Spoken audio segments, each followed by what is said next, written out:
दोस्तों कभी वृंदावन गए और वृंदावन में बांके बिहारी जी के दर्शन नहीं किए तो सब कुछ बेकार है, क्योंकि वृंदावन की सबसे वैभवशाली चीज जो है बांके बिहारी जी है। ऐसा कहा जाता है कि वृंदावन में बांके बिहारी की जो प्रतिमा है वह काले रंग की प्रतिमा है और उसमें साक्षात राधा कृष्ण विराजमान होते हैं, इसलिए इनके दर्शन मात्र से राधा कृष्ण दोनों के दर्शन का फल मिलता है।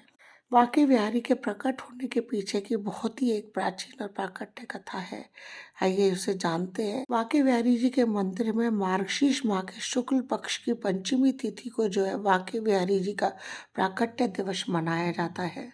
तो दोस्तों इसके पीछे की क्या कथा है आज उसी को हम जानेंगे। उससे पहले आप सभी से यही रिक्वेस्ट करूंगी, अगर आपने अभी तक हमारे चैनल को सब्सक्राइब नहीं किया है तो उसे सब्सक्राइब कर लें, पास ही में बेल आइकन को दबाएं जिससे मेरे आने वाले हर नए वीडियो का नोटिफिकेशन जो है आपको सबसे पहले मिल जाए। आइए जानते हैं बांके बिहारी जी के प्राकट्य दिवस की कथा। संगीत सम्राट तानसेन जी के गुरु स्वामी हरिदास जो है भगवान श्री कृष्ण के अनन्य भक्त थे। उन्होंने अपने संगीत को भगवान श्री कृष्ण को समर्पित कर दिया था। वृंदावन के निधि वन में बैठ कर के ये अपने संगीत के द्वारा भगवान को रिझाया करते थे।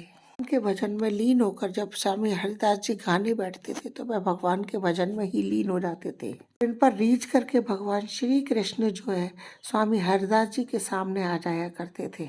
श्री कृष्ण उनके सामने आ जाते थे तो स्वामी हरिदास जी जो है उनसे दुलार करने लगते थे।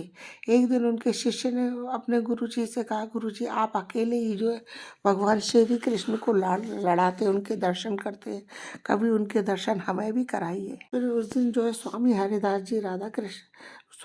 जी श्री कृष्ण के भजन में लीन होकर के और उनका ध्यान करने लगे। उस दिन राधा कृष्ण की युगल जोड़ी जो है प्रकट हुई। युगल जोड़ी के प्रकट होते ही स्वामी हरिदास की वाणी में जो है अलग ही भाव आ गया और वो इस प्रकार गाने लगे। भाई री सहज जोरी प्रकट हुई, जग की गौर श्याम दामनी जैसे, थम है होती अब आगे हूँ, ये न टरी है जैसे अंग अंग की, चतुराई चतुराई सुगराई, सुंदरता ऐसे, हरिदास के स्वामी महापुंज बिहारी सम वैसे वैसे। श्री कृष्ण और राधा जी ने जो है हरिदास जी के पास रहने की इच्छा प्रकट की।